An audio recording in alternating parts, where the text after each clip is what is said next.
کر کے جو ہے نا اللہ تبارک و تعالیٰ نے یہ احکامات پچھلی کتابوں میں بھی نازل کیے۔ اس قرآن مجید میں بھی اللہ تبارک و تعالیٰ نے ہجرت سے پہلے اللہ کے نبی صلی اللہ علیہ وسلم کو وہ بہترین احکامات جن پر اسلامی معاشرے کی بنیاد رکھی جائے، جس پر اسلامی معاشرے کی تعمیر کی جائے، اللہ تبارک و تعالیٰ نے ان احکامات کو سلسلہ وار ارشاد فرمایا۔ چنانچہ اللہ تعالیٰ نے یہ بات ارشاد فرمائی کہ تیرے رب نے فیصلہ کر دیا ہے۔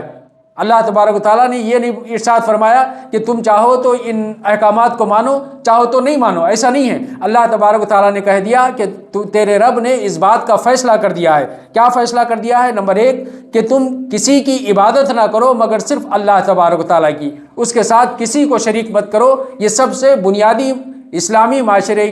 کی تعمیر کے لیے بنیادی بات ہے۔ اللہ تبارک و تعالیٰ نے اس بات کا فیصلہ کر دیا ہے کہ اب اس اسلامی معاشرے میں جو لوگ رہتے اور بستے ہوں اور جو لوگ اللہ کو مانتے ہوں، اللہ کے علاوہ کسی اور کی عبادت نہیں کریں گے۔ سب سے پہلا حکم۔ دوسرا حکم اللہ تبارک و تعالیٰ نے ارشاد فرمایا والدین کے ساتھ حسن سلوک سے پیش آؤ۔ دوسرا اللہ تبارک و تعالیٰ نے حکم یہ ارشاد فرمایا کہ مخلوق میں سے سب سے پہلا حق کسی کا بنتا ہے تو وہ والدین کا ہے۔ اللہ تبارک و تعالیٰ نے ارشاد فرمایا کہ صرف ان کی اطاعت نہیں کرو بلکہ ان کے ساتھ احسان کا معاملہ کرو، حسن سلوک کا معاملہ کرو۔ اور اللہ تعالیٰ نے یہ بات بھی ارشاد فرمائی کہ ان کے ساتھ جب بات کرو تو معروف طریقے سے، بھلے طریقے سے بات کرو۔ اور تیسری بات اللہ تعالیٰ نے یہ ارشاد فرمائی کہ انہیں اف تک نہ کہو، والدین کو اف تک نہ کہو۔ اف ایک کلمہ ہے، اس کا مطلب یہ نہیں ہے کہ ہم صرف اف نہ کہیں، باقی کے جتنے ناراضگی کی باتیں ہیں وہ کرتے رہیں اور ناراضگی کے کام کرتے رہیں، بلکہ اللہ تبارک و تعالیٰ نے ایک بات کے ذریعے سے یہ بات ارشاد فرمائی کہ ہمارا رویہ والدین کے ساتھ اس طرح سے ہونا چاہیے کہ ہم ان کے کسی بھی معاملے میں بیزارگی کا اظہار نہیں کریں،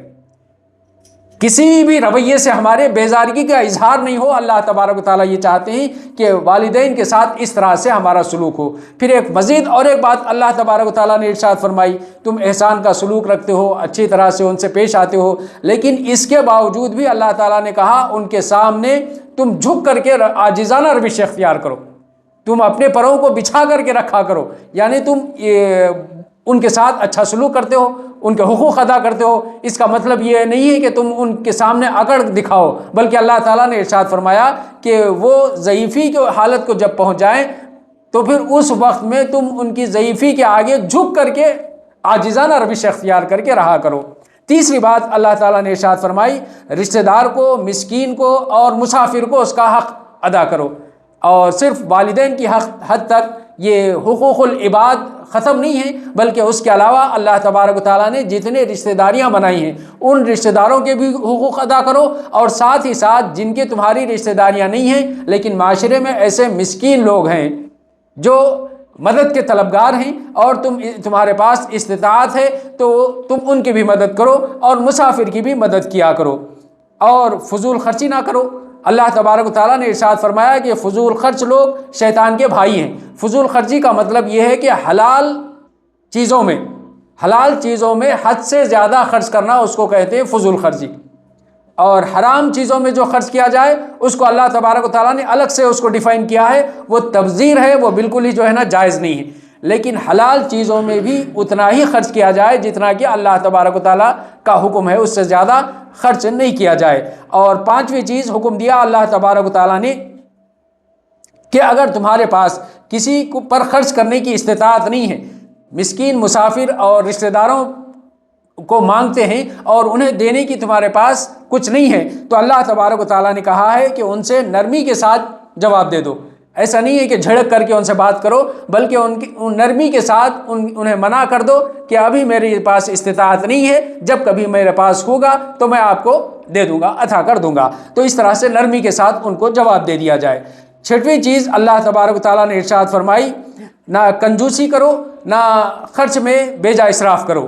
اپنے ہاتھ کو نہ ہی بالکل گردن سے باندھ لیا کرو یا ہاتھوں کو بالکل کھلا چھوڑ دیا کرو۔ اللہ تبارک و تعالیٰ نے یہ بات ارشاد فرمائی کہ خرچ مومن کا ہونا چاہیے، مسلمان کا جو خرچ ہونا چاہیے وہ اعتدال کے ساتھ ہونا چاہیے، نہ ہی جو ہے نا اسراف پر اور نہ ہی زیادہ کنجوسی پر مشتمل ہونا چاہیے، نہ بخیلی ہو اور نہ ہی جو ہے نا فیاضی میں اتنا آگے بڑھ جائے کہ جو ہے نا اسراف ہونے لگے۔ اللہ تبارک و تعالیٰ چاہتے ہیں کہ مومن اپنا خرچ اعتدال کے ساتھ کرتا رہے۔ یہ تیسرے رکوع میں اللہ تبارک و تعالیٰ نے اتنے احکامات بیان کیے۔ چوتھے رکوع میں اللہ تبارک و تعالیٰ نے مزید کنٹینیویشن میں یہ بات تسلسل کے ساتھ ارشاد فرمائی کہ اس کے علاوہ اور کون سی باتیں ہیں جو اسلامی معاشرے کی بنیاد کے لیے اہم ترین اصول ہیں۔ اللہ تعالیٰ نے ساتویں بات ارشاد فرمائی، تم اپنی اولاد کو مفلسی کے ڈر سے قتل مت کرو، انہیں بھی ہم ہی رزق دیتے ہیں اور تمہیں بھی ہم ہی رزق دیتے ہیں۔ اور انسان کبھی کبھار اپنی اولاد کو قتل کر دیتا ہے، وہ اس بنیاد پر کہ یہ اولاد پیدا ہو جائے گی یا اولاد رہے گی تو اس کو پالنا پوسنا پڑے گا، اور انسان یہ زعم رکھتا ہے کہ اس کا رازق خود ہے۔ اللہ تبارک و تعالیٰ نے کہا ہے کہ اس کے رازق تم نہیں ہو، بلکہ تم خود تمہارے رزق کا انتظام نہیں کر سکتے۔ اللہ تبارک و تعالیٰ ہی تم کو بھی رزق دیتا ہے اور تمہاری اولاد کو بھی رزق دیتا ہے، لہٰذا مفلسی کے ڈر سے تم اپنی اولاد کو قتل مت کرو۔ اور آٹھویں چیز اللہ تعالیٰ نے ارشاد فرمائی، زنا کے قریب بھی مت جاؤ۔ اللہ تعالیٰ نے یہ بات ارشاد نہیں فرمائی کہ زنا مت کرو، بلکہ اللہ تعالیٰ نے کہا ہے کہ زنا کے قریب بھی مت جاؤ۔ اس کا مطلب یہ ہے کہ زنا کے جتنے راستے ہو سکتے ہیں، زنا جس چیز سے زنا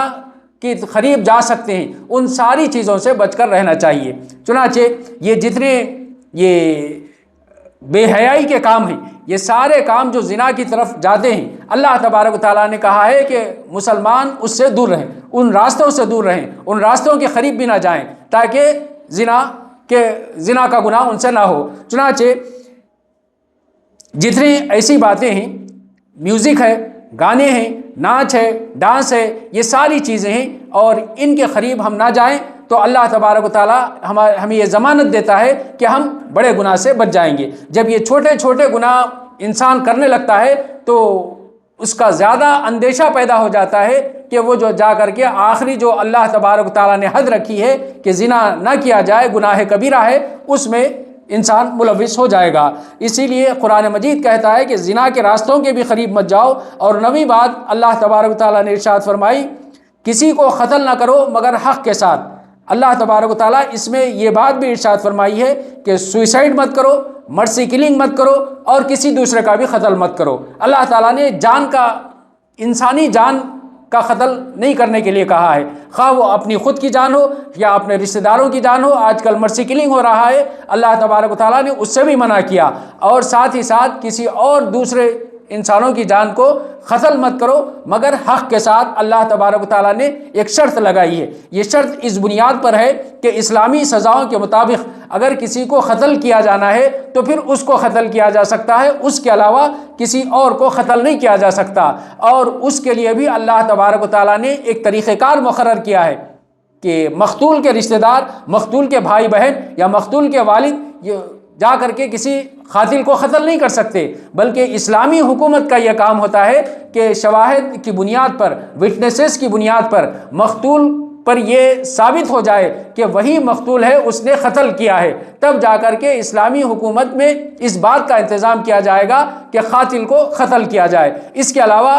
مرتد کی سزا قتل ہے، اس کے علاوہ جو شادی شدہ کوئی شخص ہو وہ زنا کرتا ہے تو اس کو بھی جو ہے نا سنسار کر دیا جائے گا، قتل کر دیا جائے گا۔ اس کے علاوہ کوئی اور وجہ سے کسی کو قتل نہیں کیا جا سکتا۔ تو نویں چیز اللہ تبارک و تعالیٰ نے ارشاد فرمائی کہ کسی متنفس کو قتل نہ کیا جائے گا سوائے اس کے کہ حق کی بنیاد پر۔ 10ویں چیز اللہ تعالیٰ نے ارشاد فرمائی کہ یتیم کے مال کے قریب بھی مت جاؤ حتیٰ کہ وہ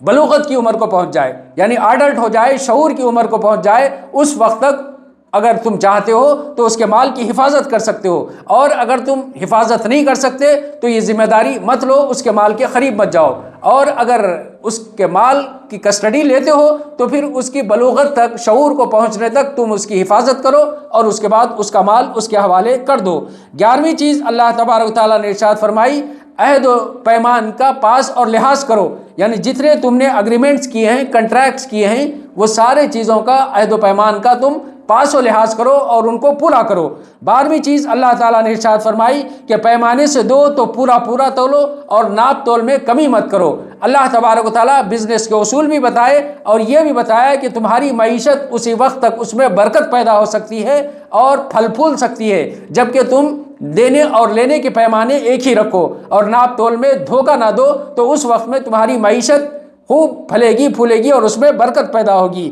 13ویں چیز اللہ تعالیٰ نے ارشاد فرمائی، کسی چیز کی ٹوہ میں نہ لگو جس کا تمہیں علم نہ ہو، یعنی ہر چیز کے تعلق سے تجسس نہ کرو، جاسوسی کرتے نہ بیٹھو، اور ہر ایک کی ٹوہ میں نہ لگ جایا کرو جس کا کہ تمہیں علم نہیں ہے۔ اس کے ذریعے سے تمہارا وقت بھی برباد ہوگا، اور جس کے ٹوہ میں تم لگو گے اس کے تم ذمہ دار بھی نہیں ہو۔ اسی لیے چاہیے کہ جس چیز کا تمہیں فائدہ نہیں ہے اس چیز کے پیچھے مت پڑو۔ 14ویں چیز اللہ تبارک و تعالیٰ نے ارشاد فرمائی، زمین میں اکڑ کر کے نہ چلو، نہ تم زمین کو پھاڑ سکتے ہو نہ آسمان کی بلندی کو پہنچ سکتے ہو، لہٰذا اللہ تبارک و تعالیٰ نے تمہاری جو حیثیت بنائی ہے اسی کے مطابق زمین میں تم عاجزانہ روش اختیار کرو، اور زمین میں اللہ تبارک و تعالیٰ کے بندے بن کر کے بندگی اختیار کر کے تم زمین میں چلو پھرو۔ یہ 14 اصول اللہ تبارک و تعالیٰ نے اسلامی معاشرے کے بیان کیے۔ اس سے پہلے بھی سورہ انعام میں اللہ تبارک و تعالیٰ نے ان اصولوں کا تذکرہ کیا ہے۔ ان میں سے ہر ایک کے برے پہلو کا اللہ تبارک و تعالیٰ کے نزدیک ناپسندیدہ ہے۔ ہر ایک کی چیز کا، ہر ایک اصول کا جو برا پہلو ہے اللہ تبارک و تعالیٰ کے پاس ناپسندیدہ ہے، لہٰذا تم اس سے بچو۔ رکوع 5 میں اللہ تعالیٰ نے ارشاد فرمایا، ہم نے اس قرآن میں لوگوں کو طرح طرح سے سمجھایا کہ وہ سمجھ جائیں، بات کو ان کے سمجھ میں آ جائے اور اس کے ذریعے سے وہ ہدایت کا راستہ پالیں۔ اس کے بعد اللہ تعالیٰ نے ارشاد فرمایا، اگر دوسرے خدا ہوتے، جیسا لوگ کہتے ہیں کہ اللہ کے علاوہ بھی خدا ہیں، اور اگر دوسرے خدا ہوتے تو تم دیکھتے کہ ہر خدا اللہ تبارک و تعالیٰ کے مقام تک پہنچنے کے لیے کوشش ضرور کرتا۔ تو لہٰذا اللہ تبارک و تعالیٰ نے کہا کہ کوئی خدا نہیں ہے سوائے اللہ تبارک و تعالیٰ کے۔ جتنے خدا ہیں انسانوں کے بناوٹی خدا ہیں، مصنوعی خدا ہیں، اور وہ خود یہ دعویٰ نہیں کرتے کہ وہ جو ہے نا خدا ہیں۔ لہٰذا لوگ فرشتوں کو اللہ تبارک و تعالیٰ کی خدائی میں شریک کرتے ہیں، اور فرشتے خود اس بات سے برات کا اظہار کرتے ہیں کہ وہ تو اللہ کے بندے ہیں، اللہ تبارک و تعالیٰ کی مخلوق ہیں۔ اسی طرح سے پیغمبروں کو لوگوں نے خدا بنا لیا، اور یہ پیغمبر خود کہتے ہیں کہ ہم نے کبھی یہ نہیں کہا کہ ہماری بندگی کرو، بلکہ پیغمبر تو یہ کہتے ہیں کہ اللہ کی بندگی کرو۔ لہٰذا اللہ کے علاوہ کوئی خدا نہیں ہے، اسی لیے جو ہے نا یہاں پر کوئی کوشش نہیں ہو رہی ہے کہ کوئی خدا کے مقام کو پہنچ سکے اور خدا کے مقام کو حاصل کرنے کے لیے کوشش کی جا سکے۔ جب آپ قرآن پڑھتے ہیں تو اللہ تبارک و تعالیٰ نے یہ بات ارشاد فرمائی کہ اللہ کے رسول قرآن پڑھتے ہیں تو منکرین کے دلوں پر اللہ تبارک و تعالیٰ غلاف چڑھا دیتے ہیں، اور ان کی آنکھوں پر پردہ پڑ جاتا ہے، اور ان کے کانوں میں گرانی ہو جاتی ہے، جس کی وجہ سے یہ ہدایت کا راستہ، ہدایت کی باتیں نہ دیکھتے ہیں، نہ سوچتے ہیں، نہ سنتے ہیں، جس کی وجہ سے یہ ہدایت کا راستہ نہیں پا سکتے۔ رکوع 6 میں اللہ تعالیٰ نے ارشاد فرمایا، اے نبی صلی اللہ علیہ وسلم، مومن بندوں سے کہہ دو کہ وہ زبان سے وہی بات نکالا کریں جو بہترین ہو۔ اللہ تبارک و تعالیٰ نے زبان پر کنٹرول کرنے کے لیے مومن بندوں سے کہا ہے کہ زبان ایک ایسا عضو ہے کہ جس کی وجہ سے بہت سے آفات اور مصیبتیں پیدا ہو جاتی ہیں، اس لیے اللہ تبارک و تعالیٰ نے کہا ہے کہ مومن اپنی زبان سے ایسی ہی بات نکالے جو بہتر بات ہو، اور ایسی بات نہ نکالے جس کی وجہ سے فساد ہو، لڑائی جھگڑا ہو اور ایک دوسرے سے دوری پیدا ہو۔ اللہ تبارک و تعالیٰ چاہتے ہیں کہ معاشرے میں اچھی طریقے سے لوگ زندگی گزاریں، اور اس کے لیے حسن اخلاق سے اچھی طرح سے پیش آنا ضروری ہے، اور اس کے لیے زبان ایک ایسا ہتھیار ہے جس کے ذریعے سے انسان ایک دوسرے سے قریب بھی ہو سکتے ہیں، اور زبان ہی ایک ایسا ہتھیار ہے جس کی وجہ سے انسان ایک دوسرے سے کٹ سکتے ہیں، رشتے قطع رحمی میں بدل سکتے ہیں۔ اسی لیے اللہ تبارک و تعالیٰ نے کہا ہے کہ جب بھی تم بات کرو اچھی بات کیا کرو، اور اسی لیے اللہ کے رسول نے یہ بات ارشاد فرمائی کہ مومن کی زبان دل کے پیچھے ہوتی ہے اور کافر کی زبان دل کے آگے ہوتی ہے۔ مومن جب بھی کوئی بات کرتا ہے تو دل میں سوچتا ہے اور اس کے بعد بات کرتا ہے، اور کافر سوچے بغیر بات کرنے لگتا ہے۔ اس کے بعد اللہ تعالیٰ نے ارشاد فرمایا کہ دراصل شیطان لوگوں کے درمیان میں فساد ڈلوانے کی کوشش کرتا رہتا ہے، اور فساد ڈالنے کے لیے ایک زبان ایک ہتھیار ہے جس کے ذریعے سے یہ لوگوں کے درمیان میں فساد ڈالتا ہے، لوگوں کو لڑاتا ہے، جھگڑاتا ہے، اور لوگوں کو ایک دوسرے سے دور کرتا ہے۔ اللہ تبارک و تعالیٰ نے اس رکوع کے آخر میں یہ بات ارشاد فرمائی کہ واقعہ معراج اور زقوم کے درخت کو منکرین کے لیے ایک فتنہ بنا دیا گیا ہے۔ یعنی واقعہ معراج کے متعلق لوگ طرح طرح کے سوالات کرتے ہیں، اور منکرین جب اللہ کے رسول معراج پر جا کر کے واپس آئے تو اللہ کے رسول صلی اللہ علیہ وسلم سے انہوں نے مختلف سوالات کیے مومنین کا ایک رویہ تھا معراج کے تعلق سے، اور منکرین کا ایک رویہ تھا۔ منکرین کا رویہ یہ تھا کہ ایک رات میں تم کیسا جا کے آ سکتے، 40 دن کا سفر تو صرف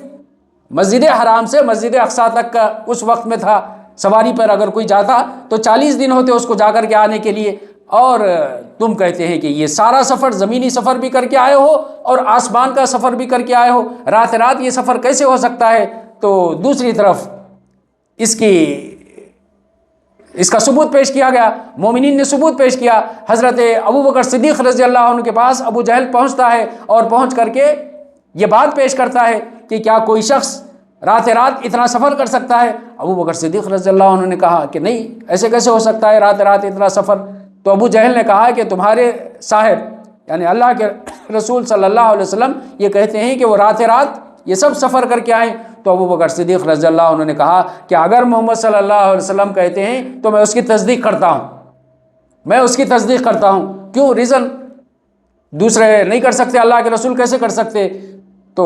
حضرت ابوبکر صدیق نے کہا میں نے اس سے بھی زیادہ اللہ کے رسول پر ایمان لایا ہے، اللہ کے رسول پر روزانہ جبرائیل امین آسمان سے تشریف لاتے ہیں اور روزانہ تشریف لاتے ہیں۔ اگر ایک مرتبہ اللہ تبارک و تعالیٰ نے اپنے بندے کو آسمان پر بلا لیا تو یہ کوئی بڑی بات نہیں۔ جب جبرائیل امین روز آ سکتے ہیں تو اللہ کے رسول کو اللہ تبارک و تعالیٰ بلا سکتا ہے، اور اگر اللہ کے رسول کہتے ہیں تو میں اللہ کے رسول پر ایمان لایا ہوں، اللہ کے رسول کہتے ہیں کہ اللہ کا فرشتہ میرے پاس آتا ہے، روح الامین میرے پاس آتے ہیں، اور اگر اللہ کے رسول یہ دعویٰ کرتے ہیں کہ میں جا کر کے آیا ہوں تو میں اس کی تصدیق کرتا ہوں۔ تو یہ منکرین کا ایک طرف رویہ تھا، مومنین کا ایک طرف رویہ تھا۔ منکرین کو اللہ تبارک و تعالیٰ نے واقعہ معراج کو ایک فتنہ بنا دیا اور ان کے ایمان میں نجاست میں اور زیادہ اضافہ ہو گیا۔ اسی طرح سے زقوم کے درخت کے تعلق سے منکرین نے مختلف سوالات کیے کہ دوزخ میں کیسے درخت ہو سکتا ہے؟ تو زقوم کے درخت کو بھی اللہ تبارک و تعالیٰ نے ان منکرین کے لیے ایک فتنہ کا ذریعہ بنا دیا، جبکہ اللہ تبارک و تعالیٰ نے کہا ہے کہ زقوم کا درخت یہ جہنم کی تہ سے نکلے گا، جڑ ہوگی اس کی اور اس سے نکلے گا، اور یہی جو ہے نا جہنمیوں کا کھانا اور پینا ہوگا، یہ درخت ہی ان کو کھانے کے لیے دیا جائے گا۔ رکوع 7 میں اللہ تبارک و تعالیٰ نے ارشاد فرمایا کہ جب ابلیس کو سجدہ کرنے کے لیے کہا گیا تو ابلیس نے سجدہ نہیں کیا۔ اللہ تبارک و تعالیٰ نے کہا ہے کہ یہ ابلیس جنات میں سے تھا اور اس نے انکار کر دیا، جس کی وجہ سے یہ اللہ تبارک و تعالیٰ نے اس کو مردود کر دیا۔ یعنی اللہ تبارک و تعالیٰ کی رحمت سے دور ہو جاتے ہیں بندے جب اللہ تبارک و تعالیٰ کے حکم پر سجدہ نہیں بجا لاتے۔ ہمیں بھی سجدے کا حکم دیا گیا ہے، ہم میں سے جتنے لوگوں کو سجدے کا حکم دیا گیا ہے، اگر اللہ تبارک و تعالیٰ کے آگے ہم سر بسجود ہوتے ہیں تو ہم اللہ کی رحمت کے امیدوار ہوتے ہیں، اور اگر بندے اس کا انکار کرتے ہیں تو گویا کہ ایک ابلیسی فطرت ہے اور ابلیس کی عادت ہے اور ابلیس کی یہ صفت ہے کہ اس نے انکار کیا۔ اور جو بندے اللہ کی عبادت سے انکار کرتے ہیں، سجدہ کرنے سے انکار کرتے ہیں، وہ ابلیس کی صفت میں ان میں پیدا ہو جاتی ہے۔ اللہ تعالیٰ نے ارشاد فرمایا انسان کو جب سمندر میں کوئی آفت آتی ہے تو وہ جن کو پکارتا ہے وہ سب معبودان باطل گم ہو جاتے ہیں اور کوئی جواب نہیں دیتے، اور اللہ تبارک و تعالیٰ جب ان بندوں کو بچا کر کے خشکی پر لاتا ہے تو اس کے بعد یہ بندے اللہ تبارک و تعالیٰ کو بھلا دیتے ہیں، اور اللہ تبارک و تعالیٰ نے کہا ہے کہ خشکی پر لانے کے بعد اللہ تبارک و تعالیٰ کی یہ بندے ناشکری کرنے لگتے ہیں اللہ تبارک و تعالیٰ کی، اور اللہ تبارک و تعالیٰ کے عذاب سے بے خوف ہو جاتے ہیں۔ اللہ تعالیٰ نے ارشاد فرمایا کیا وہ اللہ تبارک و تعالیٰ جو مصیبت میں یہ مبتلا ہو گئے تھے سمندر میں، کیا وہ اسی طرح کی مصیبت اللہ تبارک و تعالیٰ خشکی میں ان کو نہیں لا سکتا؟ خشکی میں وہی عذاب میں ان کو مبتلا نہیں کر سکتا؟ اللہ تبارک و تعالیٰ نے بندوں سے سوال کیا ہے، جو لوگ کبھی مصیبت میں گرفتار ہو جاتے ہیں اور مصیبت جب ختم ہو جاتی ہے تو اس کے بعد یہ اللہ سے بے خوف نہ ہو جائیں بلکہ اللہ کا خوف کریں اور اللہ تبارک و تعالیٰ ہی سے مدد مانگا کریں۔ رکوع 8 میں اللہ تعالیٰ نے ارشاد فرمایا جو اس دنیا میں اندھا بن کر رہا اور آخرت میں اللہ تبارک و تعالیٰ ایسے بندوں کو اندھا ہی اٹھائے گا۔ اس دنیا میں اللہ کے کتاب کی طرف سے، اللہ کے رسول کی ہدایت کی طرف سے اس نے صرف نظر کر لیا اور اس کو نہیں دیکھا اور اس کو راستے کو نہیں اپنایا، اللہ تبارک و تعالیٰ نے کہا ہے کہ ایسے بندوں کو آخرت میں اللہ تبارک و تعالیٰ اندھا اٹھائے گا، بلکہ اس دنیا سے زیادہ آخرت میں اللہ تبارک و تعالیٰ ایسے بندوں کو گمراہ کر دے گا، راستہ نہیں پائیں گے۔ اے نبی صلی اللہ علیہ وسلم، یہ لوگ اس کوشش میں لگے ہوئے ہیں کہ آپ کو کسی فطرے میں ڈال دیں کہ آپ جو ہے نا ایسے اللہ تبارک و تعالیٰ نے جو بات ارشاد فرمائی ہے کہ اس کے علاوہ کوئی اور باتیں گھڑ کر کے لاؤ اور یہ لوگوں کے سامنے بیان کرو تاکہ اس کے ذریعے سے یہ لوگ آپ سے مفاہمت کر لیں، آپ سے راضی ہو جائیں۔ اللہ کے رسول نے ارشاد فرمایا کہ ایسا کبھی نہیں ہو سکتا، آپ جو ہے نا کوئی بات وہ پیش نہیں کریں جو اپنی طرف سے ہو، گھڑ کر کی گئی ہو، بلکہ جو کچھ اللہ کی طرف سے نازل کیا گیا ہے اس کو من و عن ان کے سامنے پیش کر دیا کرو، ان کی پرواہ مت کرو۔ رکوع 9 میں اللہ تعالیٰ نے ارشاد فرمایا کہ نماز قائم کرو زوال آفتاب سے لے کر کچھ رات ہونے تک تم نماز کو قائم کرو، اندھیرے تک، اور پھر فجر کے قرآن کا اہتمام کرو۔ اللہ تبارک و تعالیٰ نے یہ ساری نمازوں کا احاطہ کر دیا۔ زوال آفتاب اس سورج کو کہتے ہیں جو کھڑا سر پر ہوتا ہے سورج، اس کے بعد ڈھلتا ہے تو اس کو کہتے ہیں زوال آفتاب۔ زوال آفتاب سے لے کر کے رات اندھیرا ہونے تک نماز کو قائم کرو۔ اللہ تبارک و تعالیٰ نے 4 نمازوں کا تذکرہ کر دیا، ظہر، عصر، مغرب، عشاء، یہ 4 نمازیں اس دوران میں ہم پر فرض کی گئی ہیں۔ اس کے بعد اللہ تبارک و تعالیٰ نے کہا ہے کہ فجر کے قرآن کا اہتمام کرو، یہ 5ویں نماز آ گئی، اور اسی لیے ہم دیکھتے ہیں کہ اللہ تبارک و تعالیٰ خصوصی اہتمام کا تذکرہ کر رہا ہے کہ فجر کے وقت میں تم قرآن مجید کی تلاوت کا اہتمام کرو۔ اسی لیے ہم دیکھتے ہیں کہ 5 نمازوں کے علاوہ فجر کی نماز میں ذرا طویل قرآن پڑھا جاتا ہے۔ اللہ تبارک و تعالیٰ نے حکم دیا کہ فجر کا وقت بہترین وقت ہوتا ہے، اور ایسے وقت میں فرشتے بھی ڈیوٹیز بدلتے ہیں، فرشتوں کا ڈیوٹی بدلنے کا ٹائم ہوتا ہے۔ فجر کے وقت میں جو فرشتے ڈیوٹی کر رہے تھے رات تمام، وہ چھوڑ کر کے جاتے ہیں اور دوسرے فرشتے اس وقت میں آتے ہیں، تو یہ فرشتے گواہ بن جاتے ہیں بندوں پر، ان بندوں پر جو فجر کا اہتمام کرتے ہیں، فجر کے وقت میں قرآن مجید کی تلاوت کرتے ہیں، وہ بندوں پر گواہ بن جاتے ہیں کہ بندے فجر کا اہتمام کیا اور فجر میں قرآن مجید کی تلاوت کیے۔ ایک اور وجہ اللہ تبارک و تعالیٰ نے یہ بیان کی کہ فجر میں قرآن مجید کی تلاوت کا اہتمام کیوں کرنا چاہیے، کہ صبح کا وقت ہوتا ہے، بندے اپنے دن کا آغاز کرتے ہیں، اور دن کا آغاز کرتے ہوئے اگر بندے قرآن مجید کی تلاوت سے آغاز کریں اور ذہن بھی صاف ہوتا ہے، اللہ تبارک و تعالیٰ ہدایت کا انتظام بہترین طریقے پر کرتا ہے۔ اسی لیے ہمیں چاہیے کہ ہم روزانہ جس طرح سے لوگ پرانے زمانے میں اخبارات دیکھتے تھے، آج کل صبح اٹھتے کیا دیکھتے؟ موبائل دیکھتے نا، کھانے سے پہلے، پینے سے پہلے، دوسرا کوئی بھی پرسنل کام کرنے سے پہلے میسیجز کی فکر رہتی، ہم دیکھتے۔ تو اللہ تبارک و تعالیٰ نے کہا ہے کہ سب سے پہلی جو فکر ہونی چاہیے بندے مومن کو، وہ یہ کہ وہ قرآن مجید کی تلاوت کا اہتمام کرے۔ ہم نماز میں تو پڑھتے ہیں، نماز میں سنتے ہیں، لیکن اس کے علاوہ بھی جو ہے نا، چونکہ ہم نہیں جانتے اللہ تعالیٰ کے احکامات کیا ہیں، اللہ کے احکامات کا جاننا ضروری ہے، اسی لیے ہم اس قرآن مجید کو فجر کے بعد بیٹھ کر کے تھوڑا قرآن مجید پڑھیں، اس کو سمجھنے کی کوشش کریں، ترجمہ پڑھیں اور پڑھ کر کے اللہ کے احکامات کو جاننے کی کوشش کریں۔ اس کے بعد اللہ تبارک و تعالیٰ نے ایک اور نماز کا اہتمام کا تذکرہ کیا، تہجد پڑھو، بعید نہیں کہ اللہ تبارک و تعالیٰ تمہیں مقام محمود پر پہنچا دے۔ یہاں صرف اتنا ہی نہیں ہے کہ اللہ تبارک و تعالیٰ کے پاس کوئی درجات کی کمی ہے، بلکہ اللہ تبارک و تعالیٰ کے پاس بہت سے درجات ہیں جو انسان کو عطا کریں گے۔ تو اللہ تبارک و تعالیٰ نے نبی کریم صلی اللہ علیہ وسلم کو خصوصی حکم دیا، اللہ کے رسول کو خصوصی حکم دیا گیا کہ تم تہجد کا اہتمام کرو۔ بعید نہیں کہ اللہ تبارک و تعالیٰ آپ کو مقام محمود تک جو ہے نا، ایسے مقام تک جہاں پر آپ کی تسبیح ہوتی رہے، آپ کی حمد بیان کی جاتی رہے، اللہ تبارک و تعالیٰ اس مقام تک اللہ کے نبی کو پہنچا دے، اور اللہ کے رسول اپنی ساری زندگی تہجد کا اہتمام کرتے رہے، اور اللہ تبارک و تعالیٰ نے اپنے وعدے کے مطابق اللہ کے رسول کو مقام محمود پر، سب سے بلند ترین مقام پر اللہ تبارک و تعالیٰ نے اللہ کے رسول کو پہنچا دیا۔ اب اسی روش پر اب مومن بندے چلتے ہیں تو اللہ تبارک و تعالیٰ ان مومن بندوں کا بھی درجات کو بڑھائے گا۔ اور دعا کرو کہ اللہ تبارک و تعالیٰ سے کہ اے اللہ تو مجھے جہاں بھی لے جا سچائی کے ساتھ لے جا، اور جہاں سے بھی نکال سچائی کے ساتھ نکال، اور جہاں بھی لے جا سچائی کے ساتھ لے جا، اور ایک اقتدار کو میرا ہمنوا بنا دے۔ اللہ کے رسول صلی اللہ علیہ وسلم کو ہجرت سے پہلے اللہ تبارک و تعالیٰ نے یہ دعا سکھائی کہ جب ہجرت کا وقت آئے، اللہ کے رسول مکہ سے نکلیں تو سچائی کے ساتھ وہاں سے اللہ کے رسول نکلیں، اور جہاں پر داخل ہوں وہاں سچائی کے ساتھ داخل ہوں۔ اور تیسری چیز یہ سکھائی گئی کہ اقتدار کے ذریعے سے میری مدد فرما۔ چنانچہ ہم دیکھتے ہیں کہ اللہ کے رسول صلی اللہ علیہ وسلم ہجرت کر کے نکلے تو کس طرح سے سچائی کے ساتھ امانتوں کو واپس کر کے اللہ کے رسول یہاں سے نکلے، اور جب داخل ہوئے تو اللہ کے رسول صلی اللہ علیہ وسلم کو کس طرح سے استقبال کیا گیا، اور اللہ کے رسول کو اللہ تبارک و تعالیٰ نے وہاں کے اقتدار سے مدد کی، یعنی مدینہ کا اقتدار اللہ کے رسول صلی اللہ علیہ وسلم کو دیا گیا۔ اور 10ویں رکوع میں اللہ تعالیٰ نے ارشاد فرمایا کہ اگر انسان اور جن سب مل کر کے اس طرح کا قرآن بنانے کی کوشش کریں اور ان کی مدد ایک دوسرے سے مدد بھی کر لیں، تب بھی جو ہے نا اس طرح کا قرآن یہ کوئی نہیں لا سکتے، نہیں بنا سکتے۔ اللہ تبارک و تعالیٰ نے یہ چیلنج دے دیا، انسانوں کو بھی دیا اور جنوں کو بھی دے دیا کہ سارے انسان جن الگ الگ کوشش کر لیں یا انسان اور جن دونوں مل کر کے کوشش کر لیں، تب بھی اس طرح کا قرآن کوئی بنا کر کے نہیں لا سکتے۔ اور وہ تو تم سے یعنی مشرکین تم سے قدرت کی نشانیوں کا، معجزات کا تذکرہ کرتے ہی رہیں گے کہ تم زمین پھوڑو اور چشمہ نکالو، یا پھر تم ایک باغ پیدا کر دو جس کے نیچے نہریں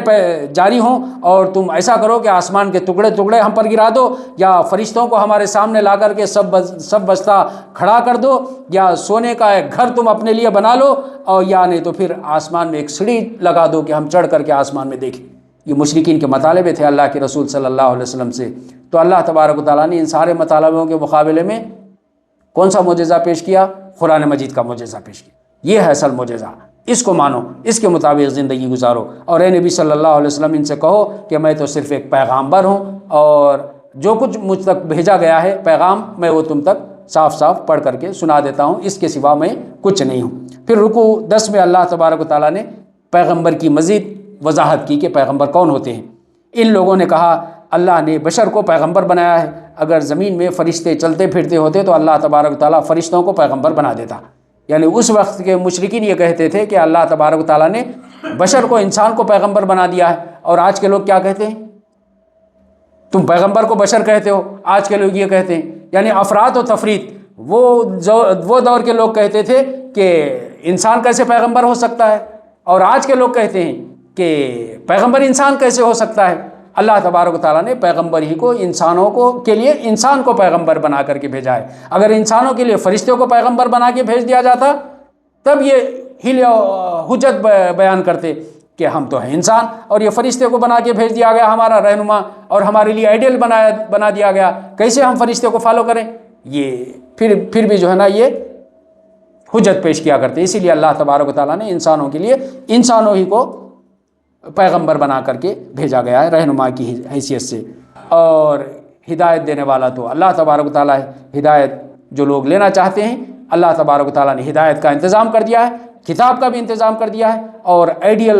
پرسنالٹی کا بھی انتظام کر دیا ہے۔ اگر کوئی ہدایت لینا چاہے تو وہ ہدایت لیتا ہے، اور جو گمراہ ہونا چاہے اس کی گمراہی اسی پر ہے، اور کوئی جو ہے نا اس کو ہدایت نہیں دے سکتا۔ ان لوگوں کو ہم قیامت کے روز اوندھے منہ کھینچ کر کے لائیں گے، اور وہ اندھے ہیں، گونگے ہیں، بہرے ہیں، اور ان کا ٹھکانہ جہنم ہے۔ جن لوگوں نے اس دنیا میں انکار کر دیا اور مختلف طریقے کے بہانے بناتے ہیں، اللہ تبارک و تعالیٰ آخرت میں اس طرح سے ان کو جہنم رسید کر دے گا۔ اور انہوں نے کہا جب ہم ہڈیاں اور خاک ہو جائیں گے تو نئے سرے سے ہمیں کس طرح سے پیدا کیا جائے گا؟ اللہ تبارک و تعالیٰ نے کہا ہے کہ اگر تم خاک ہو جاؤ، یا تمہاری ہڈیاں بوسیدہ ہو جائے، یا تم کوئی سخت ترین چیز ہو جاؤ، پتھر ہو جاؤ یا لوہا ہو جاؤ، تب بھی اللہ تبارک و تعالیٰ تمہیں نئے سرے سے اٹھا کر کے کھڑا کر دے گا۔ اور اللہ تبارک و تعالیٰ نے کہا ہے کہ زمین اور آسمان کو تم نہیں دیکھتے کہ کیسے پیدا کیا گیا، اور زمین اور آسمان کو پیدا کرنا مشکل ہے، یا تم جو پہلے سے موجود ہو تمہیں پھر سے پیدا کر دینا یہ مشکل ہے اللہ تبارک و تعالیٰ کے لیے۔ تو یہ اللہ تبارک و تعالیٰ اس بات کی قدرت رکھتا ہے کہ ساری مخلوقات کو جو اب پیدا کیا ہے پھر سے پیدا کر کے زندہ کر دے۔ رکوع 15 میں اللہ تعالیٰ نے ارشاد فرمایا، رکوع 12 میں آخری رکوع ہے، اس میں اللہ تعالیٰ نے ارشاد فرمایا فرعون نے ارادہ کیا کہ موسیٰ اور بنی اسرائیل کو زمین میں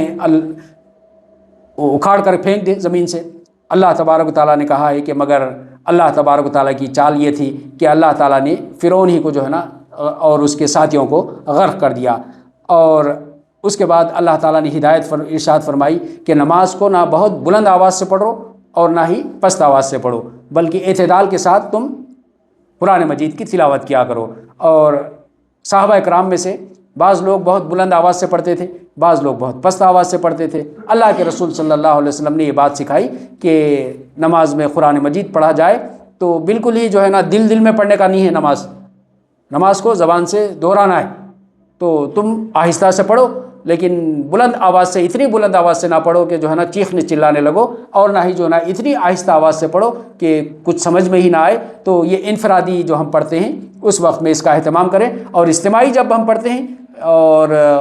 امام کے پیچھے ہوتے ہیں، جب بھی ہمیں منہ میں پڑھنا ہے، دل میں پڑھنا نہیں ہے، منہ میں پڑھنا ہے، جو بھی پڑھنا ہے، تسبیحات پڑھنا ہے اور ذکر کرنا ہے، وہ ساری چیزیں ہمیں نماز میں پڑھنا ہے۔ یہ اللہ تبارک و تعالیٰ نے ہمیں سکھایا ہے۔ اور لوگ کہتے ہیں کہ اللہ کا بیٹا ہے، اور بعض لوگ کہتے ہیں کہ اللہ تبارک و تعالیٰ کی کوئی شریک ہے۔ اللہ تبارک و تعالیٰ نے کہا کہ اس کی بادشاہی میں کوئی شریک نہیں ہے، اللہ تبارک و تعالیٰ کی بادشاہی میں کوئی شریک نہیں ہے، اور وہ عاجز نہیں ہے کہ اس کا کوئی ولی ہو، مددگار ہو۔ اللہ تبارک و تعالیٰ کو کوئی ولی اور مددگار بھی نہیں ہے کہ اگر کوئی مدد نہیں کرے گا تو اللہ تبارک و تعالیٰ کا کارخانہ سلطنت نہیں چلے گا، ایسی بھی بات نہیں ہے۔ اللہ تبارک و تعالیٰ کو اس کی ضرورت نہیں ہے، اسی لیے اللہ تبارک و تعالیٰ نے کہا ہے کہ اللہ تعالیٰ کا نہ بیٹا ہے، نہ اللہ تبارک و تعالیٰ کا خاندان ہے، نہ اللہ تبارک و تعالیٰ کا کوئی مددگار ہے، نہ ولی ہے۔ اللہ تبارک و تعالیٰ اکیلے اپنی حکومت اپنے آپ سے چلا رہا ہے۔ یہ سورہ بنی اسرائیل ختم ہوا، اس کے بعد سورہ کہف کا آغاز ہوتا ہے۔ کہف کا مطلب ہوتا ہے کہ غار۔ اس میں کل 110 آیتیں ہیں اور 12 رکوع پر یہ سورت مشتمل ہے۔ مکی سورت ہے، مصحف کے اعتبار سے 18ویں سورت ہے، اور تنزیل کے اعتبار سے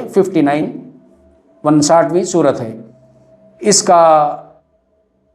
وجہ نزول جو ہے بنا ہے، مشرکین مکہ اللہ کے رسول صلی اللہ علیہ وسلم سے سوالات کرنے لگے۔ انہوں نے 3 سوال کیا اللہ کے رسول سے کہ موسیٰ اور خضر علیہ السلام کے واقعے کے بارے میں انہوں نے سوال کیا ایک، اور دوسرا اصحاب کہف کے تعلق سے سوال کیا، اور تیسرا ذوالقرنین بادشاہ کے تعلق سے سوال کیا۔ تو اللہ تبارک و تعالیٰ نے ان سوالوں کے جواب میں اس میں ان واقعات کا تذکرہ کیا اور یہ صورت نازل کی۔ رکوع 1 میں اللہ تعالیٰ نے ارشاد فرمایا، تعریف اللہ ہی کے لیے ہے جس نے اپنے بندے پر یہ کتاب نازل کی جس میں کوئی تیڑ نہیں ہے، اور ٹھیک ٹھیک اللہ تبارک و تعالیٰ نے باتیں اس قرآن مجید میں بیان کر دی ہیں۔ جو واقعات تم پوچھتے ہو، اللہ تبارک و تعالیٰ نے ان واقعات کی حقیقت اس قرآن مجید میں اللہ تعالیٰ نے بیان کر دی ہے۔ جو سر و سامان بھی اللہ تبارک و تعالیٰ نے زمین میں پھیلایا ہے، کسی کو دیا ہے، کسی کو عطا کیا ہے، اللہ تبارک و تعالیٰ نے یہ بات ارشاد فرمائی کہ یہ سر و سامان زمین کا متاع حیات ہے، تھوڑی دیر کے لیے اللہ تبارک و تعالیٰ نے یہ سامان سے انسانوں کو لیس کیا ہے، انسانوں کو عطا کیا ہے، اور اصل جو چیز ہے، اصل باقی رہنے والی چیز ہے، وہ آخرتی ہے، جس کی فکر انسانوں کو کرنی چاہیے۔ آخرکار اللہ تبارک و تعالیٰ اس ساری زمین کو ایک چٹیل میدان بنا دینے والے ہیں۔ یہ ساری زمین کو اللہ تبارک و تعالیٰ آخرت میں جب حشر قائم ہو جائے گا، قیامت قائم ہو جائے گی، تو اللہ تبارک و تعالیٰ یہ سارا سر و سامان ختم ہو جائے گا اور یہ ساری زمین کو ایک چٹیل میدان بنا کر کے رکھ دیں گے۔ رکوع 2 میں اللہ تعالیٰ نے ارشاد فرمایا، وہ چند نوجوان تھے جو اللہ تبارک و تعالیٰ کی خاطر جنہوں نے ہجرت کی، اور اللہ تبارک و تعالیٰ نے ان ایمان بچانے کے لیے ہجرت کی، تو اللہ تبارک و تعالیٰ نے ان کے ہدایت میں اور اضافہ کر دیا، ان کی ہدایت میں اضافہ کر دیا، اور ان کو اللہ تبارک و تعالیٰ نے ایک غار میں لے جا کر کے تھپک کر کے سال تک کے لیے اللہ تبارک و تعالیٰ نے ان کو وہاں پر گہری نیند میں سلا دیا۔ یہ اللہ کی نشانیوں میں سے ہے جو اللہ تبارک و تعالیٰ تمہارے لیے بیان کر رہا ہے۔ رکوع 3 میں اللہ تعالیٰ نے ارشاد فرمایا کہ اللہ تعالیٰ نے ان کو غار میں اس طرح سے سلایا کہ اگر کوئی ان کو دیکھتا تو ان پر ہیبت طاری ہو جاتی، اور اس ہیبت کی وجہ سے اس غار کے قریب بھی صدیوں تک وہ سوتے رہے، لیکن اس غار کے قریب کوئی نہیں آیا اور ان سے چھیڑ چھاڑ نہیں کی، اور ان کے غار کے دہانے پر ایک کتا بیٹھا ہوا تھا۔ اور جب یہ اٹھے، اللہ تبارک و تعالیٰ نے ان کو اٹھا کر کے بٹھا دیا، تو اس کے بعد یہ ایک دوسرے سے پوچھنے لگے کہ ہم کتنی دیر سوئے ہوں گے۔ اللہ تبارک و تعالیٰ نے ان کو سلایا، موت نہیں دیا، اللہ تعالیٰ نے ان کو نیند عطا کیا، اور اس وقت میں ایک دوسرے سے پوچھنے لگے کہ کتنے سال تک، کتنی دیر تک ہم سوتے رہے، سال بھی نہیں، مہینے بھی نہیں۔ انہوں نے کہا کہ کتنی دیر تک ہم سوتے رہے، اور بعض لوگوں نے کہا کہ تھوڑی ہی دیر ہم سو گئے ہیں اور سو کر کے اٹھ گئے۔ تو اللہ تعالیٰ نے گویا کہ ایک عرصے دراز تک یہ محسوس نہیں ہوا انہیں کہ کس طرح سے ایک عرصہ گزر گیا، لیکن وہ سمجھتے رہے کہ وہ نیند میں سوتے رہے۔ اور جب یہ اٹھ کر کے بیٹھ گئے تو اس کے بعد انہیں کھانے کی فکر ہوئی۔ کھانے کے لیے انہوں نے کہا، اپنے میں سے ایک آدمی کو مقرر کیا، اور ان کے پاس کچھ سکے تھے، وہ سکے دے کر کے انہوں نے کہا کہ جا کر کے کھانے کے لیے کچھ چیز لا لیں۔ تو ایک آدمی گیا، جا کر کے کھانا لانے کے لیے گیا، اور لانے کے لیے گیا تو لوگوں نے دیکھا کہ یہ سکے جو ہیں یہ تو بہت پرانے زمانے کے، اور وہ پریشان ہو گیا۔ پریشان ہو کر کے پھر واپس آیا تو اللہ تبارک و تعالیٰ نے آنے کے بعد وہاں پر پھر انہیں نیند کے موت کے آغوش میں انہیں سلا دیا۔ اور یہ سارے نوجوان جتنے تھے، ان کی تعداد کے بارے میں لوگ بحث کرنے لگے کہ یہ کتنے تھے، 7 تھے، 8 تھے، 9واں کتا تھا، 8واں کتا تھا، بحث کرنے لگے۔ اللہ تبارک و تعالیٰ نے کہا ہے کہ اصل بحث کرنے کی چیز یہ نہیں ہے کہ یہ کتنے تھے کتنے نہیں تھے، اصل بحث کرنے کی چیز، غور و فکر کرنے کی چیز یہ ہے کہ وہ لوگ اپنی بستی سے نکلے کیوں تھے، اصل مقصد کیا تھا ان کا نکلنے کا۔ اللہ تبارک و تعالیٰ نے کہا ہے کہ اس پر غور کرو۔ یہ چند نوجوان تھے جو اپنے ایمان کو بچانے کے لیے اپنی بستیوں سے نکل گئے، ان کو دنیا پر ترجیح انہوں نے اپنے ایمان کو دی، اور ایمان کو بچانے کے لیے نہیں سوچا کہ اپنی بستی چھوڑ دیں گے تو کیسا ہوگا، زندگی کیسے گزاریں گے، بلکہ وہ اللہ تبارک و تعالیٰ کی ذات پر بھروسہ کر کے ایمان کو بچانے کے لیے اپنے بستیوں سے نکل گئے۔ اور غور کرنے کی بات یہ ہے، اللہ تبارک و تعالیٰ نے بیان کیا کہ کس طرح سے ہم نے ان کی ہدایت میں اضافہ کیا۔ جب اللہ کے راستے پر بندے چلتے ہیں تو اللہ تبارک و تعالیٰ ان کو چھوڑ نہیں دیتا، ان سے غافل نہیں ہو جاتا، بلکہ اللہ تبارک و تعالیٰ ہدایت کے راستے ان کے لیے کھولتا ہے، اور ان کی تسلی کا سامان کرتا ہے، اور ان کی ہدایت میں مزید اضافہ کرتا ہے۔ اور اللہ تبارک و تعالیٰ نے کہا کہ غور و فکر کرنے کی بات یہ ہے کہ کس طرح سے انہوں نے یہ نہیں سوچا کہ بستی والے کس طرح سے ہم پر ظلم و ستم ڈھائیں گے، بلکہ انہوں نے جو ہے نا اللہ تبارک و تعالیٰ کی ذات پر بھروسہ کیا، اور آ کر کے غار میں پناہ گزین ہو گئے۔ اور اللہ تبارک و تعالیٰ نے جب یہ قوم پر واضح کیا اس معاملے کو، تو قوم آ کر کے جو ہے نا وہاں پر اب بحث کرنے لگی کہ وہ کتنے تھے۔ دوسری بحث انہوں نے یہ کی کہ ان کے ساتھ کیا معاملہ کیا جائے۔ کچھ لوگوں نے کہا کہ ایک دیوار بنا دی جائے، کچھ لوگوں نے کہا کہ یہاں پر عبادت گاہ تعمیر کر دی جائے۔ جس طرح سے ہم دیکھتے ہیں کہ آج جگہ جگہ پر کوئی اچھی ہستی، جو پہنچی ہوئی ہستی ہے، بزرگ شخصیت ہے، انتقال ہو جاتا ہے تو کیا کرتے ہیں، ایک عبادت گاہ بنانے کی کوشش کرتے ہیں۔ اور اسی طرح سے اس زمانے کے مشرکین نے بھی یہ سوچا کہ جو ہے نا یہاں پر ہم ایک عبادت گاہ بنا دیتے ہیں، اس کو ہم عبادت گاہ بنا لیتے ہیں۔ چوتھے رکوع میں اللہ تبارک و تعالیٰ نے ارشاد فرمایا کہ ان واقعات کے تعلق سے اللہ کے رسول سے سوال کیا مشرکین مکہ نے کہ اصحاب کہف کون تھے، اور موسیٰ اور خضر علیہ السلام کا واقعہ کیا ہے، اور ذوالقرنین کون سا بادشاہ تھا۔ تو اللہ کے رسول صلی اللہ علیہ وسلم نے انہیں جواب دیا، میں کل تمہیں بتا دوں گا۔ تو اللہ تبارک و تعالیٰ نے نہیں بتایا۔ اللہ کے رسول کہاں سے بتاتے؟ اللہ کے رسول کو نہیں بتایا اللہ تبارک و تعالیٰ۔ اللہ کے رسول سمجھ رہے تھے کہ اللہ تبارک و تعالیٰ میری مدد کر رہا ہے، اللہ تبارک و تعالیٰ بتا دے گا، میں ان کو بتا دوں گا۔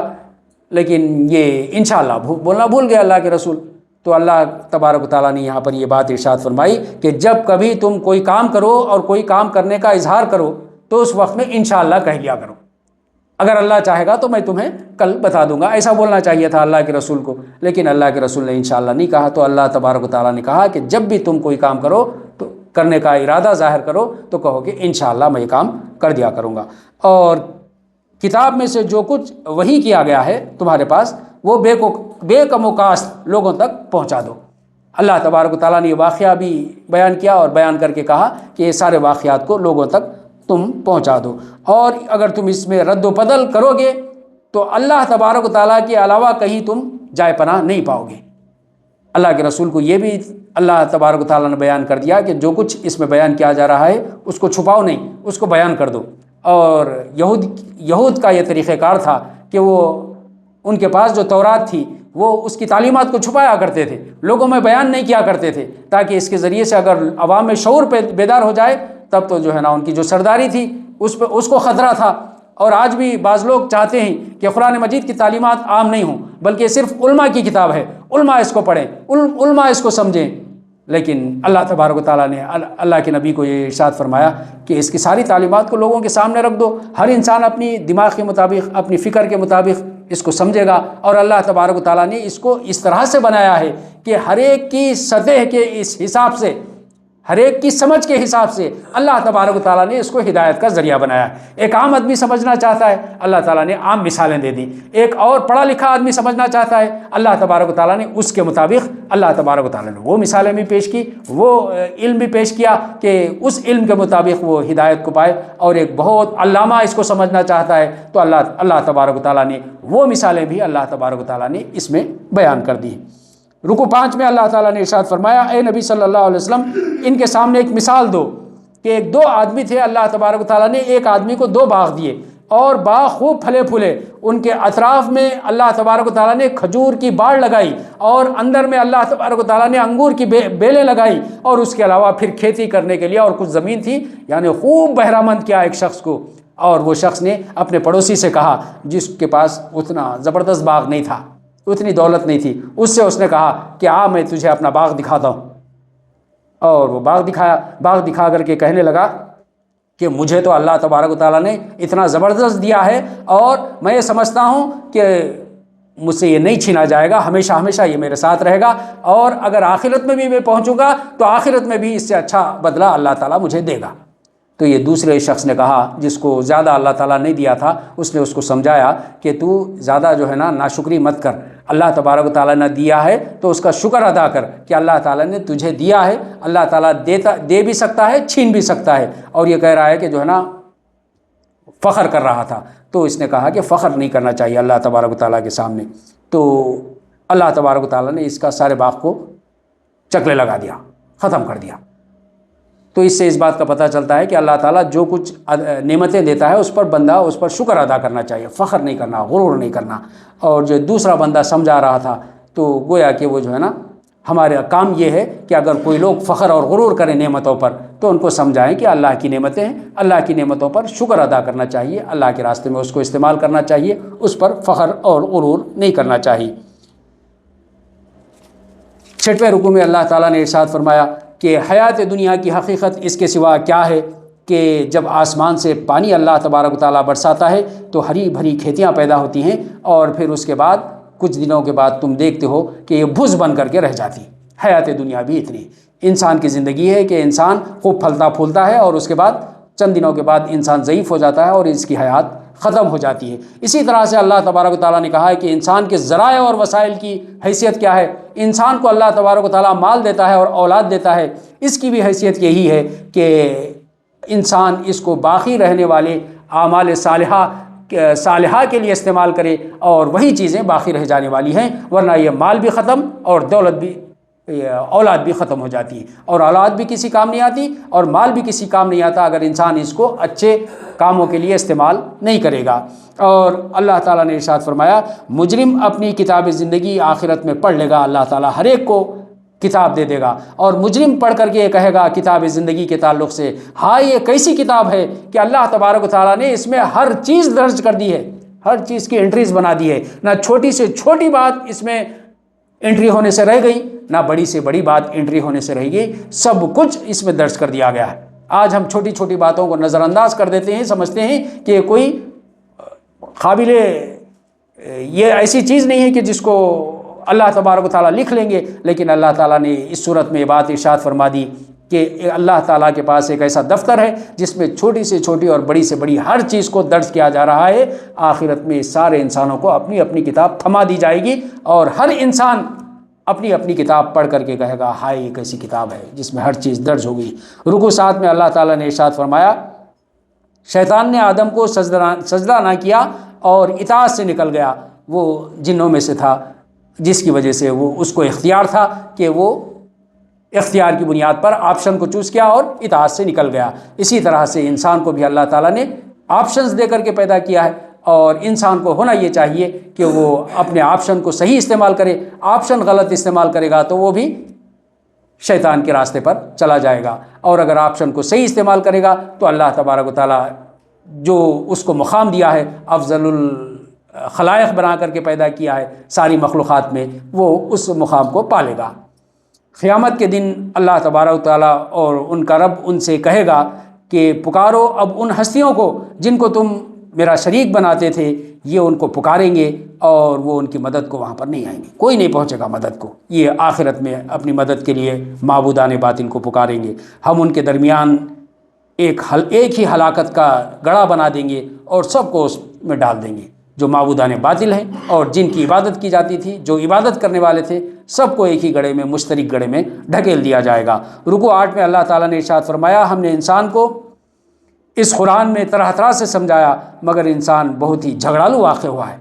کہ ساری باتیں کھول کھول کر بیان کر دی گئی ہیں، پھر بھی سوال پر سوال کیا جاتا ہے، پھر بھی بحث پر بحث کیا جاتا ہے۔ اللہ تبارک و تعالیٰ نے کہا ہے کہ جو باتیں کھول کر کے رکھ دی گئی ہیں اب اس کے مطابق انسان ہدایت کی زندگی اپنا لے، نہ کہ جھگڑالو بن کر کے جھگڑالو ہستی بن جائے۔ اور رسولوں کو ہم نے اس کے سوا کسی غرض کے لیے روانہ نہیں کیا، بھیجا کہ وہ بشارت دے دیں اور تنبیہ کر دیں ان لوگوں کو اس دن سے جب یہ دن اللہ تبارک و تعالیٰ قیامت کے دن سارے لوگوں کو اٹھا کر کے کھڑا کریں گے۔ اور اس شخص سے بڑھ کر ظالم کون ہوگا جس نے رب کی آیات سن کر کے نصیحت کا انکار کیا اور وہ ان سے منہ پھیرا اور پھر اس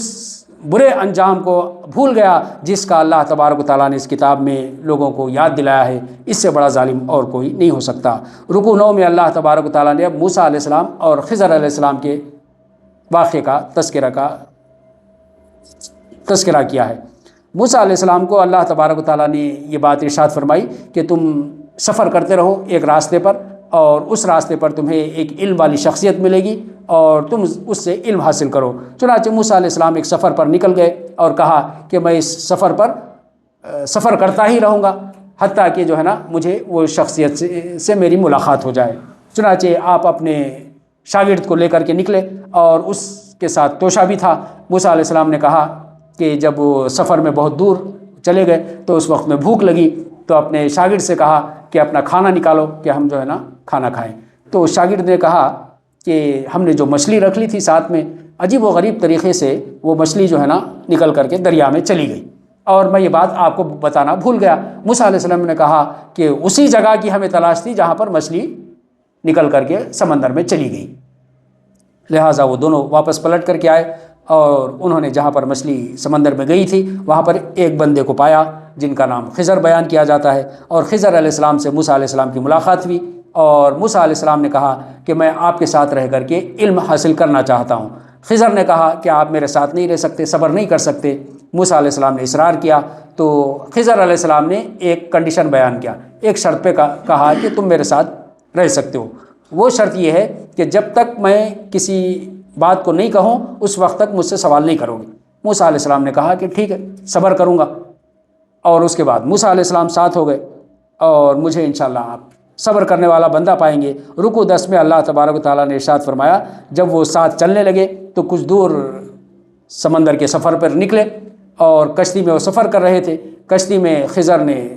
سوراخ بنا دیا، چھید مار دیا۔ موسیٰ علیہ السلام سے رہا نہیں گیا، صبر نہیں ہوا۔ انہوں نے پوچھا کیا آپ نے یہ غریب کی کشتی میں چھید بنا دیا، وہ اس سے اپنی روزی روٹی کماتا تھا بیچارہ، آپ کیسے گزارا کرے گا؟ خضر علیہ السلام نے کہا میں کہا نہ تھا صبر نہیں کر سکتے؟ تو موسیٰ علیہ السلام نے معاف کر دیجیے، آئندہ سے میں صبر کروں گا، نہیں پوچھوں گا۔ لہٰذا اور سفر پہ آگے نکلے۔ آگے یہ نکل کر کے دیکھیں کہ ایک لڑکا ہے، بیچ میں راستے میں لڑکا ملا، لڑکے کو قتل کر دیا خضر علیہ السلام نے۔ پھر صبر نہیں ہوا، یہ کیا آپ نے معصوم بے گناہ کی جان لے لی، لڑکے کو قتل کر دیا۔ یہاں تک یہ پارہ 15واں پارہ ہے، اور 16ویں پارے میں اللہ تبارک و تعالیٰ نے اس قصے کی تفصیلات بیان کی۔ انشاءاللہ ہم کل اس کی تفصیلات دیکھیں گے۔ وآخر الدعوانا ان الحمد للہ رب العالمین۔